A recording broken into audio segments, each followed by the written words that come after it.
Shri Roni K baby, നോക്കൂ, ഈ വിഷയവുമായി ബന്ധപ്പെട്ട് ഇപ്പോഴും ഈ പ്രതീക്ഷകൾ തീരെ തല്ലിക്കെടുത്തുന്ന തരത്തിലുള്ള വാർത്തകളായാലും ഇതിനെക്കുറിച്ചുള്ള ചോദ്യങ്ങളായാലും ഒക്കെ വരുമ്പോൾ മെസ്സി വരുമെന്ന് കാത്തിരുന്ന പ്രതീക്ഷിച്ചിരുന്ന ആളുകൾക്കിടയിൽ അസ്വസ്ഥതയുണ്ടാകുന്നു. ഇവരൊക്കെ വരാതിരിക്കാൻ ശ്രമിക്കുന്നവരും മിനിസ്റ്ററെ പോലെയുള്ളവരും മറ്റുമൊക്കെ വരാൻ വേണ്ടി കിണഞ്ഞ് പരിശ്രമിക്കുന്നവരും എന്നൊരു ചോദ്യമുണ്ടാകും. അപ്പോൾ അവിടെ ആ മെസ്സി വികാരമാണ് വർക്ക് ചെയ്യുന്നത്, ആ ടീമിനോടുള്ള കേരളത്തിൻ്റെ ആരാധനയാണ് വർക്ക് ചെയ്യുന്നത്. അപ്പോൾ അത് ചൂഷണം ചെയ്യാനുള്ള വലിയ ബോധപൂർവമായ ശ്രമം ഈ ആളുകളുടെ ഭാഗത്ത് നിന്ന് ഉണ്ടായിട്ടുണ്ട് എന്നതാണോ കോൺഗ്രസ് സംശയിക്കുന്നത്? അതൊരു പക്ഷേ നേട്ടമാക്കാം എന്ന തോന്നൽ സർക്കാരിനെ സംബന്ധിച്ചുണ്ടായിരുന്നോ? അതുകൊണ്ട് കൂടുതൽ ഡെക്കറേഷനൊന്നും വേണ്ട, അല്ലെങ്കിൽ കരാറുമായി ബന്ധപ്പെട്ടോ മറ്റോ ഒക്കെയുള്ള ചർച്ചകളോ അല്ലെങ്കിൽ കടുംപിടുത്തങ്ങളോ സർക്കാർ ഒഴിവാക്കി കൊടുത്തിട്ടുണ്ടാവുമോ? ഇന്ന് കേരളം നന്ദി പറയേണ്ടത് സ്പാനിഷ് മാധ്യമമായിട്ടുള്ള ലാ നാസിയോൺ എന്ന് പറയുന്ന ആ മാധ്യമത്തിലാണ് ഈ ഒരു റിപ്പോർട്ട് വന്നത്. മെസ്സി കേരളത്തിലേക്കില്ല, അർജന്റീനിയൻ ടീം കേരളത്തിലേക്കില്ല. ആ റിപ്പോർട്ടില് അർജന്റീനിയൻ ഫുട്ബോൾ അസോസിയേഷനെ കോട്ട് ചെയ്തുകൊണ്ട് പറഞ്ഞിരിക്കുന്നത് അതിനുള്ള അടിസ്ഥാന സൗകര്യങ്ങൾ കൊച്ചിയില് കലൂര് ഇല്ലാത്തത് കൊണ്ടാണ് അർജന്റീനിയൻ ടീം വരാത്തത് എന്നാണ്. ആ റിപ്പോർട്ട് വലിയ ചർച്ചയായി, കേരളത്തിലെ മാധ്യമങ്ങൾ അത് വലിയ വാർത്തയാക്കി കൊണ്ടുവന്നു. ഇപ്പോഴാണ് സ്പോൺസർ സമൂഹ മാധ്യമത്തിലൂടെ മെസ്സി വരില്ല എന്ന ഒരു വാദവുമായി അദ്ദേഹം മുന്നോട്ട് വന്നത്. ഞാൻ പറഞ്ഞു വരുന്നത്, ഇങ്ങനെ ഒരു റിപ്പോർട്ട് ആ മാധ്യമത്തിൽ വന്നില്ലായിരുന്നെങ്കിൽ, ഇത് കേരളത്തിൽ ചർച്ച ചെയ്തില്ലായിരുന്നെങ്കിൽ, കേരളത്തിലെ മാധ്യമങ്ങൾ ഇത് പുറത്തു കൊണ്ടുവന്നില്ലായിരുന്നെങ്കിൽ, ഒരുപക്ഷെ ഇവിടെ നേരത്തെ ചൂണ്ടിക്കാണിച്ചതുപോലെ ഘാനയിലും മറ്റു രാജ്യങ്ങളൊക്കെ നടന്നതുപോലെ ടിക്കറ്റ് വിൽപ്പന തന്നെ നടത്തി കോടിക്കണക്കിന് രൂപ ഇവർ പോക്കറ്റിലാക്കി ഇവരൊക്കെ ഇവിടെ നിന്ന് മുങ്ങുന്ന ഒരു സാഹചര്യം ഉണ്ടാകുമായിരുന്നു. അതിന് നമ്മൾ നന്ദി പറയേണ്ടത് ഇവിടുത്തെ മാധ്യമങ്ങളോടാണ്. കേരളത്തിലെ ജനങ്ങളെ അവരെ സാമ്പത്തികമായി ചൂഷണം ചെയ്യാനുള്ള ഒരു അവസരം ഉണ്ടായില്ല. നമ്മൾ ഇതിനെ ചില കാര്യങ്ങൾ ഇവിടെ മാധ്യമങ്ങൾ തന്നെ റിപ്പോർട്ട് ചെയ്തതാണ്. ഇവിടെ ഈ സ്പോൺസർ പറയുന്നു 2000 തൊഴിലാളികൾ അവിടെ പണിയെടുക്കുന്നുണ്ട്. ഈ ചർച്ചയിൽ പങ്കെടുക്കുന്ന ബഹുമാനപ്പെട്ട സ്പോർട്സ് മാധ്യമ സുഹൃത്ത് ഉൾപ്പെടെ അദ്ദേഹത്തിന് അറിയാം, അവിടെ 100-ൽ താഴെ തൊഴിലാളികൾ മാത്രമേ ഇപ്പോൾ പണിയെടുക്കുന്നുള്ളൂ. ഇവർ പറയുന്ന 2000-ൽ കൂടുതൽ തൊഴിലാളികൾ അവിടെ രാപ്പകൽ വലിയ പണി എടുത്തുകൊണ്ടിരിക്കുക. സ്റ്റേഡിയത്തിലേക്ക് കടന്നൊന്നും ഒരു പണി നടന്നിട്ടില്ല. ഇപ്പോൾ അവിടെ ആ പണം നടന്നിരിക്കുന്നത് ആ സ്റ്റേഡിയത്തിന് ചുറ്റും നിൽക്കുന്ന കുറെ മരങ്ങൾ മുറിച്ചു മാറ്റിയിട്ടുണ്ട്. കാരണം ഇവരുടെ രണ്ടു ദിവസം മുമ്പ് മാധ്യമപ്രവർത്തകരെ കയറ്റുകയായിരുന്നു, സെക്യൂരിറ്റി തന്നെ തടയുകയായിരുന്നു. നമ്മൾ ഇവിടുത്തെ പണികൾ എത്രത്തോളം ആയെന്നൊരു പബ്ലിക്കിനെ അറിയിക്കേണ്ട ഉത്തരവാദിത്വം മാധ്യമങ്ങൾക്കുണ്ടല്ലോ. അപ്പൊ അവിടെ ചെന്ന മാധ്യമപ്രവർത്തകരെ അവിടെ സെക്യൂരിറ്റി തടയുകയും പുറത്തേക്ക് അയക്കുകയാണ് ഉണ്ടായത്. പക്ഷേ മിനിസ്റ്റർ പറയുന്നത് 50 കോടിയുടെ പണി ഇപ്പോൾ തന്നെ നടന്നിട്ടുണ്ട് എന്നതാണ്. മിനിസ്റ്റർ പറയുന്ന 50 കോടിയുടെ പണി നടന്നിട്ടുണ്ട് എന്നാണ്, സ്പോൺസർ പറയുന്നത് 70 കോടിയുടെ പണി നടന്നിട്ടുള്ളത്. അപ്പൊ അതിനകത്ത് ഏതാണ് സത്യം എന്നുള്ളത്. പക്ഷെ ഇവിടെ ഒരു വളരെ പ്രധാനപ്പെട്ട ഒരു കാര്യമുണ്ട്. ഇവിടെ ഒരു 139 കോടിയുടെ ഒരു കണക്കൂടി ഉണ്ട്. ആ 139 കോടി അവിടെ ഓൾറെഡി കൊടുത്തിട്ടുണ്ട് എന്നാണ് ഈ സ്പോൺസർ പറയുന്നത്. അർജന്റീനിയൻ ഫുട്ബോൾ ടീം ഇങ്ങോട്ട് വരാനുള്ള അവരുടെ സെക്യൂരിറ്റിയായി അതിനുള്ള ചെലവുകളായി 139 കോടി രൂപ. അതിന്റെ ഒരു പ്രൂഫ് നമ്മൾ ആരും കണ്ടിട്ടില്ല.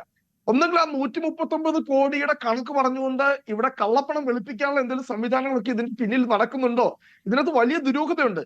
കാരണം നമുക്കറിയാം, ആ മാംഗോ ഫോണുമായി ബന്ധപ്പെട്ട ED ആണ് അവിടെ വന്ന് അറസ്റ്റ് ചെയ്തുകൊണ്ട് പോയത്. ഇവരെ രണ്ടുപേരും അറസ്റ്റ് ചെയ്തിട്ടുണ്ട്. അല്ലെ ചുമ്മാ തെളിവൊന്നുമില്ലാതെ ഈ പറയുന്ന ആളുകൾ. മറ്റൊരു കാര്യം, എന്റെ വളരെ ഗുരുതരമായ ഒരു കാര്യം ഞാൻ ചൂണ്ടിക്കാണിക്കുന്നുണ്ട്. ഇവർക്കെതിരെ മീനങ്ങാടി പോലീസ് സ്റ്റേഷനിൽ 11 കേസുകൾ രജിസ്റ്റർ ചെയ്തിട്ടുണ്ട്. അവരുടെ റൗഡി ലിസ്റ്റിലുള്ള ആളുകളാണ് ഈ സ്പോൺസേഴ്സ് എന്ന് പറയുന്നത്. അപ്പോൾ ഇത് എന്ന് പറയുന്നത് വളരെ ഗുരുതരമായി. കാരണം ഇതിനകത്ത് സർക്കാർ ഒരുപാട് ചോദ്യങ്ങൾക്ക് മറുപടി പറയേണ്ടതുണ്ട്. ഇവിടെ ബഹുമാനപ്പെട്ട ശ്രീനിജൻ MLA അദ്ദേഹം വളരെ സത്യസന്ധമായി അദ്ദേഹം മറുപടി പറഞ്ഞു. അദ്ദേഹം വെറും ഒരു MLA അല്ല, അദ്ദേഹം സർക്കാരിന്റെ ഭാഗമായി ഭരണകക്ഷിയുടെ ഭാഗമായി നിൽക്കുന്നതാണ്. അദ്ദേഹം കൈമലർത്തിയാണ്, ഞങ്ങൾക്കൊന്നും അറിയില്ല. അദ്ദേഹം ഒരേ സമയം തന്നെ അദ്ദേഹം എറണാകുളം ഫുട്ബോൾ അസോസിയേഷന്റെ ഭാഗമാണ്, അതുപോലെ തന്നെ GCDയുടെ ഭാഗമാണ്. അദ്ദേഹം ഇതിനെക്കുറിച്ചുള്ള ഒരു പ്രാഥമിക വിവരം പോലും അവർക്കാർക്കും ഇല്ല. അപ്പൊ ഇത് എന്ത് തരത്തിലുള്ള ഡീലുകളാണ് ഇതിനകത്തൊക്കെ നടക്കുന്നത്? കാരണം ഇതിനകത്ത് ഈ മത്സരങ്ങൾ കാണുകയും എങ്ങനെ ഇതിന്റെ സംഘാടനം എന്നതൊക്കെ അറിയുകയും ചെയ്യുന്ന വലിയൊരു സ്പോർട്സ് പ്രേമി കൂടിയാണ് അദ്ദേഹം. അദ്ദേഹവും പറയുന്നു ഇങ്ങനെയൊന്നും അല്ല ഇതൊന്നും നടന്നിട്ടുള്ളത്, നടക്കേണ്ടത് എന്ന്. എറണാകുളം ജില്ലാ ഫുട്ബോൾ അസോസിയേഷൻ പ്രസിഡന്റ് അറിയാതെയാണോ ഇതുമായി ബന്ധപ്പെട്ട ഡീലുകൾ നടക്കുന്നത്? ഇത് വളരെ ഇതിന്റെ സാധാരണക്കാരെ നമ്മളോടൊക്കെ ചോദിച്ചു കഴിഞ്ഞാൽ, കാരണം ഇതിന്റെ ഔദ്യോഗികമായ കാര്യങ്ങളൊന്നും നമുക്കറിയില്ല. പക്ഷേ ഞാൻ പറഞ്ഞല്ലോ, PV ശ്രീനിജൻ അദ്ദേഹം ഫുട്ബോൾ അസോസിയേഷന്റെ പ്രസിഡന്റ് മാത്രമല്ല, GCDയുടെ എക്സിക്യൂട്ടീവ് കമ്മിറ്റി അംഗം മാത്രമല്ല, അദ്ദേഹം ഒരു MLA ആണ്. അദ്ദേഹം ഈ സർക്കാരിന്റെ ഭാഗമാണ്. അപ്പോൾ ഇതുമായി ബന്ധപ്പെട്ട് നടന്നിരിക്കുന്ന മുഴുവൻ കമ്മ്യൂണിക്കേഷൻസും, ഇതുമായി ബന്ധപ്പെട്ട് ഒപ്പുവെച്ചിരിക്കുന്ന മുഴുവൻ ഉടമ്പടികളും, മുഴുവൻ എഗ്രിമെന്റുകളും, മുഴുവൻ ഡോക്യുമെന്റ്സും, ഇതിനെക്കുറിച്ചൊക്കെ കൃത്യമായ ഇൻഫോർമേഷൻ ഉള്ള ആളല്ലേ? എന്തിനാണ് ഞാൻ നമ്മളിവിടെ ഇത് ഇനി വരാൻ പോകുന്ന വലിയൊരു അപമാനമുണ്ട്. കേരളം ലജ്ജിച്ച് നമ്മളെല്ലാം തലതാഴ്ത്താൻ പോകുന്ന ഒരു അവസരമുണ്ട്. അടുത്ത മാസം ഞാൻ പറഞ്ഞതുപോലെ ഡിസംബർ മാസം വരികയാണ് മെസ്സി, ഇന്ത്യയിൽ വരികയാണ്. അദ്ദേഹത്തിന്റെ ടൂർ പരിപാടിയുമായി ബന്ധപ്പെട്ട് GOT എന്ന് പറയുന്നത് ആ വലിയ ഗോഡ് ടൂർ പരിപാടിയുമായി ഡിസംബർ 13, 14, 15 കൊൽക്കത്ത, മുംബൈ, അഹമ്മദാബാദ് ആൻഡ് ഡൽഹി ഇത്രയും നഗരങ്ങളിൽ അദ്ദേഹം വരികയാണ്. ഇപ്പോഴാണ് ഇവിടെ കേരളം ഇതിന്റെ ഗ്രാവിറ്റി ഇപ്പോൾ നമ്മളെ വീണ്ടും പറ്റിക്കുക മാർച്ചിൽ വരുമെന്നുള്ളത്. കാരണം ഇവര് തമ്മിൽ എന്ത് പ്രാഥമികമായിട്ടുള്ള ഒന്നെങ്കിൽ ഇതിന്റെ റോണിക്ക് ബേബി വേണമെങ്കിൽ മെസ്സിയെ അങ്ങനെ കൊണ്ടുവരാം, റോഡ് ഷോ നടത്തി കൊണ്ടുപോകാം. പക്ഷെ അത് വേണ്ടല്ലോ, അതല്ലല്ലോ ആഗ്രഹിക്കുന്നത് എന്നതാണ് ആവർത്തിച്ച് പറയുന്നത്. സ്പോൺസറും അങ്ങനെ പറയുന്നുണ്ട്, മന്ത്രിയും അത് തന്നെയാണ് പറയുന്നത്. ഇതുപോലെ കൊണ്ടുവരാനാണ് ഞങ്ങൾക്കും പറ്റും, പക്ഷെ ഞങ്ങൾ ഇവിടെ മത്സരം നടത്താനാണ് താല്പര്യപ്പെടുന്നത്, അങ്ങനെ തന്നെ നടക്കണം എന്നുള്ളത് കൊണ്ടാണ് ഈ പരിശ്രമം ഇതുപോലെ തുടരുന്നത് എന്നതാണ്. മാച്ച് ഫീ കൊടുത്തത് പോലും തിരിച്ചു മേടിക്കുന്നില്ലല്ലോ. അത് ആ ഒരു അർപ്പണ ബോധത്തോടു കൂടി ഇവിടെ ഒരു മത്സരം നടത്താൻ ശ്രമിക്കുന്നതിൻ്റെതാണ് എന്ന് മന്ത്രി പറയുന്നു. എന്റെ അഭിപ്രായത്തില് എനിക്ക് പറയാനുള്ളത് മാർച്ചിൽ വരാൻ സാധ്യത വളരെ കുറവാണ്. കാരണം വെച്ചാൽ US ജൂണില് വേൾഡ് കപ്പ് സ്റ്റാർട്ട് ചെയ്യാണ്. അപ്പൊ ഈ അത്രയും അടുത്ത് നിൽക്കുന്ന ഒരു അവസരത്തിൽ മെസ്സി ഇനി മാർച്ചിലൂടെ കേരളത്തിൽ വരുമെന്ന് പറഞ്ഞ് പ്രതീക്ഷിക്കേണ്ട കാര്യമില്ല എന്നാണ് എനിക്ക് അഭിപ്രായപ്പെടാനുള്ളത്. കാരണം വെച്ചാൽ 3 മാസം കൊണ്ട് നെക്സ്റ്റ് വേൾഡ് കപ്പ് സ്റ്റാർട്ട് ചെയ്യാണ്. ജൂൺ ജൂലൈയിലൊക്കെ സ്റ്റാർട്ട് ചെയ്യും.